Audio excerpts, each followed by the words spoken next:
I think the Elden Ring bosses are like League of Legends champs that you really hate. Now look, I obviously know that there are a lot of differences between these two things. Like, for example, that League champs are controlled by real people and Elden Ring bosses are just AI. Or the fact that you get unlimited tries to beat Elden Ring bosses and you often don't have the same luxury when facing League champs.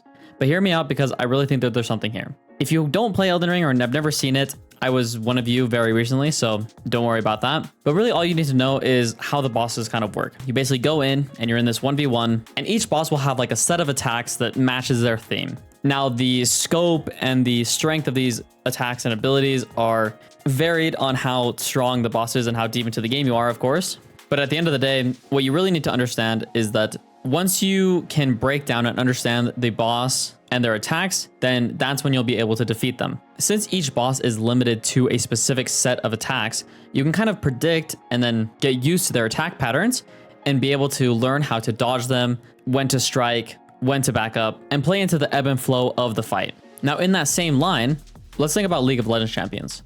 They're also very limited to the kits that they have. Now, I know the big difference here is that people can kind of be unique and there's a lot more combinations of what people can do in League, because at the end of the day, it's not just a boss fight that you grind out in a 1v1. League is a whole team, whole map game. But oftentimes this 1v1 is going to lead into massive effects going into the rest of the map. Champs can't do what their kits don't allow them to do. There's a reason that no matter how strong a champion is, it will never have like 100% win rate or something like that, because along every strength, every champ is going to have weaknesses. And it's up to us to be able to know how to abuse those weaknesses properly. And I think this is the same reason why some champs are very easy to overcome and some champs feel like a complete burden, even if they may not be that strong. This happens with Elden Ring bosses too. Some people really just click with a boss fight and it makes sense from the get-go, while others really struggle. And to play into this, a lot of that struggle can come from the emotional side. I used to struggle with this a lot. Like whenever I played against champs that I didn't like, and actually I still face this to this day, champions that I feel like just counter me and I have no ability to play against them, I will get extremely frustrated and I'll start saying how stupid the champion is.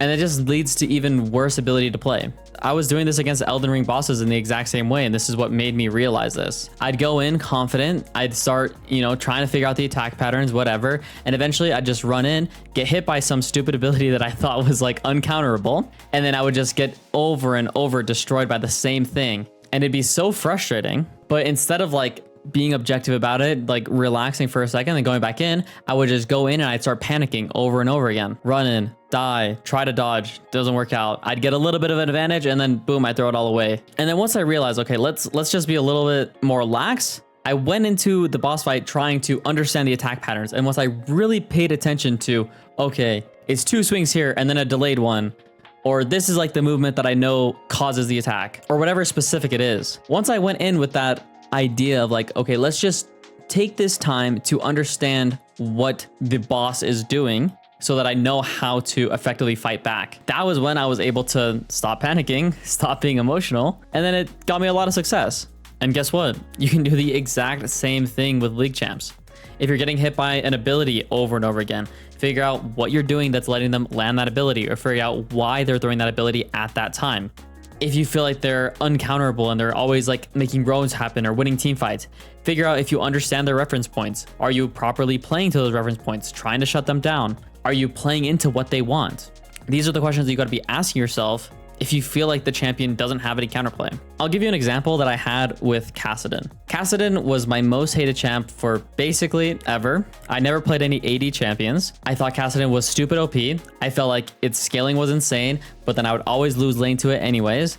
And I thought it was just way broken and there was no way to counter it. And in my mind, I figured the only way that I could beat Kassadin is by going extremely heavy poke, damage, psycho in the lane to try and shut him down as much as possible. And in my thinking of that, what happened was I got ganked over and over again. I would mess up combos and then I'd just get out traded and I would lose every Kassadin lane. And I was finally sick of it. And I looked up like how to beat Kassadin and I watched some videos and then I realized I'm freaking out for no reason. Like people can counter Kassadin without having to smash him in the first 2 waves.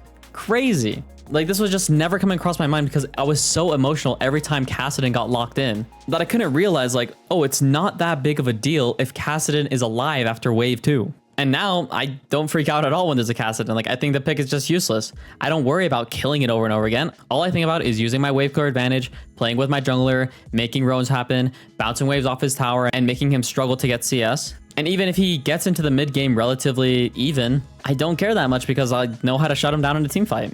And this is a complete switch from how I used to view Kassadin. And it was all because I was so emotional about my previous interactions with the champion that I couldn't possibly have an objective view of what was going on. But then as soon as I was like, okay, let's just take the time, let's just watch some other people beat Kassadin, and let's be real specific about how they do it, I realized that I was focusing on the completely wrong things. And I think that's often where issues come into play with champions that you don't like to play against. I feel like there are generally common themes on champions that are annoying to deal with as well. Specifically for mid lane, I think of Zed and Yasuo. Kassadin was definitely one of them. People find it difficult to play against certain junglers like Evelyn or Zac and Shaco, things that have high threat or invisibility. But every one of these champions has a weakness. Now, of course, you have to think about your champion, what your champion's weaknesses are and what their strengths are. And maybe those things just don't line up to be able to take down that champion. And those things happen. And that's why maybe you want to consider actually having a consistent ban like that. But we can't get confused, and we have to know that every single champion has weaknesses. And it is up to us to have an objective view about what's going on, what their limits are, and understand how to abuse that weakness while also minimizing their strengths. So yeah, you know, I'm not an Elden Ring expert by any means, but this is like one of the things I thought of when I was playing the game, because I was noticing that I fell into a very similar loop that I did with champions that I didn't like when I was facing bosses I didn't like. But man, is it the most satisfying thing when you finally go in and feel like everything is clicking, when you just nail every dodge, you hit every ability, and you just completely wipe the floor with them. And that kind of satisfaction comes only if you're willing to actually give it your all to understand and learn that your initial emotional view probably wasn't right. So remember to stay objective in your understanding when you can. And this has been a big struggle for me still to this day. But that satisfaction of finally beating what you thought was unbeatable is an unmatched feeling. Let's go! Ugh. Let's go, guys.